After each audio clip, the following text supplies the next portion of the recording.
Think about your favorite pastimes. Maybe it's enjoying a snack and a movie on the couch with your loved one. Maybe it's a stroll through an idyllic forest, punctured with those crepuscular rays. Maybe it's an afternoon in the city, visiting a museum or a bakery or a coffee shop and chatting with friends or bumping into acquaintances.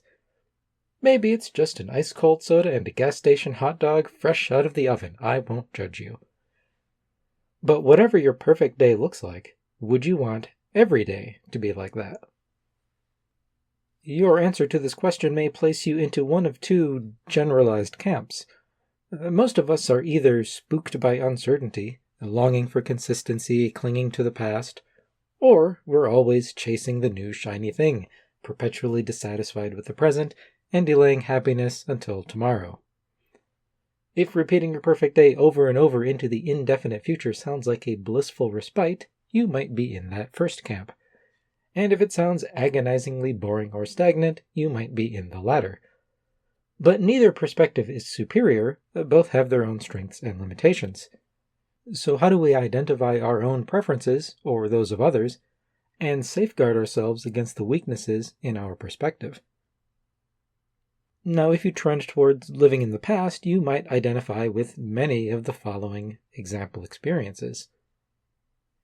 Always buying the same dish at the restaurant, or hesitation to go to new restaurants because they probably won't be as good as the familiar one. Always buying the same pair of shoes and getting frustrated when they stop making them. Keeping technology like phones or cars way past their prime due to the hassle of learning how to use a new model. Maintaining a single hairstyle for many years or decades and not considering new styles. Rewatching the same TV shows over and over rather than exploring new shows. Sticking with familiar social media platforms and disinterest in trying new ones. Preferences for music or fashion that was popular during your youth. The perspective that all or most new trends are nonsensical. For example, short form over full length videos, texting over calling, Zoom meetings over in-person, etc.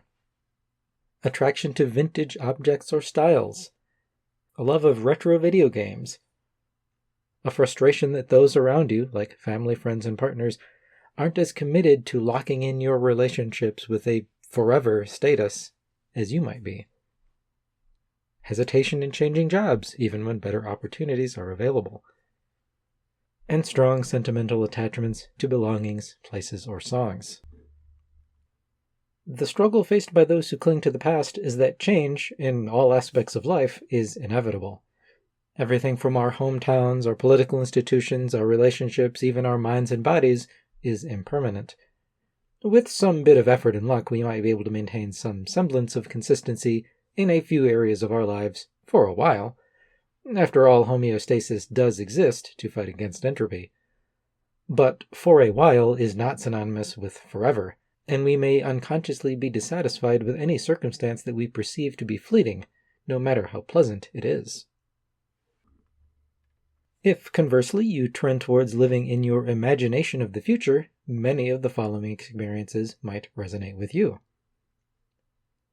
Surges of motivation or excitement to start new projects, but difficulty in finishing them. Always finding new hobbies, but never sticking with them long enough to develop mastery. Frequently redecorating your home by painting, moving furniture around, or changing cabinets, etc. Impulsively getting a new tattoo and then feeling some amount of regret later. Fear of routine or becoming locked to a process or a place. Fear of missing out and excitement to purchase limited time or seasonal items. Getting excited when your new shoes wear out because now you get to try something new. Frequently thinking, I will be happy when I obtain whatever, just whatever it is you've decided on, literally anything. Frequent job changes. Difficulty committing to a romantic partner for fear of finding a better option later. Adopting drastic dietary fads, but only for a few weeks or months at a time. Accumulating lots of belongings like air fryers, smart speakers, tools, jewelry, or clothing that you've only used once or twice. replacing appliances like phones, TVs, and cars frequently, even when you don't need to, in order to have the latest and greatest. The happiness gained from novelty is inherently fleeting, and a life filled with such pursuits will at best result in a baseline melancholic tedium punctuated by brief moments of elation whenever such a novelty happens to really spark satisfaction, and not all of them will. At some level, most of us realize this. The unspoken and sometimes unconscious objective of many novelty seekers is to find everlasting contentment in the next thing, that eventually they'll find the new thing that brings a stable peace. Such peace, however, is rarely found outside of oneself. Whether we cling to the past or chase the new thing, we are living in our imagination.